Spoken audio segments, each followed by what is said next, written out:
their loved ones. Ayan, after nyo dito, dapat may ka-date din kayo.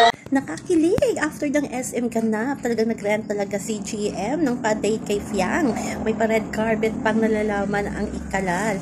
Tingnan nyo dyan nung kinikilig si Fiang habang papunta sa mesa ni GM. Makikita mo talaga na private talaga yung date nilang dalawa at kunting video lang ang nakuha. So alam kong masayang-masaya na naman ang GM Fiang. Ang sweet at ang lakas ng ayuda ng GM Fiang. So asaan kayo dyan? Sa kabilang banda, pakinggan natin ang sinabi ni Sir Manix tungkol sa mga endorsement ni Fiang. So abangan natin. Sabi ni si Sir Manix, professional nila, alam nila yung mga tamang brands para sa kanya.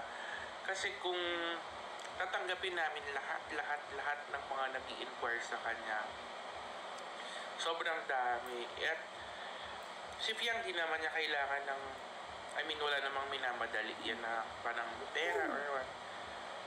Kasi may pera naman yan, di naman yan, hindi naman nagmamadali EBS, hindi naman ako nagmamadali na kunin lahat ng endorsements niya. Basta magtiwala lang kayo sa ABS-CBN, kay Ma'am Portia sa marketing team ng ABS. Sobrang gagaling nila, promise, na amaze ako, sobrang organized.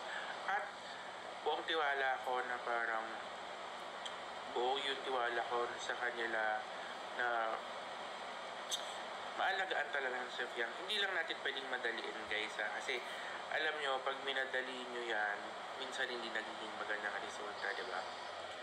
Unti-unti, slowly but surely, ang labanan naman dito is hindi pasikatan,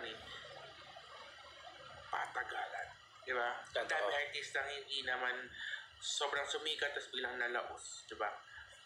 Pero meron din naman talagang unti-unti tapos bigla silang mag-shine. Hindi na namamalayan 10 years na sila sa showbiz. So yan guys, nakita nyo na ang sinabi ni Sir Manix tungkol sa mga endorsement ni Fiang. Tiwala lang tayo sa ABS-CBN para talaga yan sa kay Fiang. So yan lang po guys ang ating update sa ngayon. Hanggang sa muli. Bye-bye. Also remember, wag po tayo magpakat-stress. Yan ang laki ng tiwala daw ni Sir Manix sa ABS-CBN. Saludo daw siya sa ABS-CBN. Grabe talaga, nakakakilig talaga ang date ng GM Fiang ngayong Valentine's.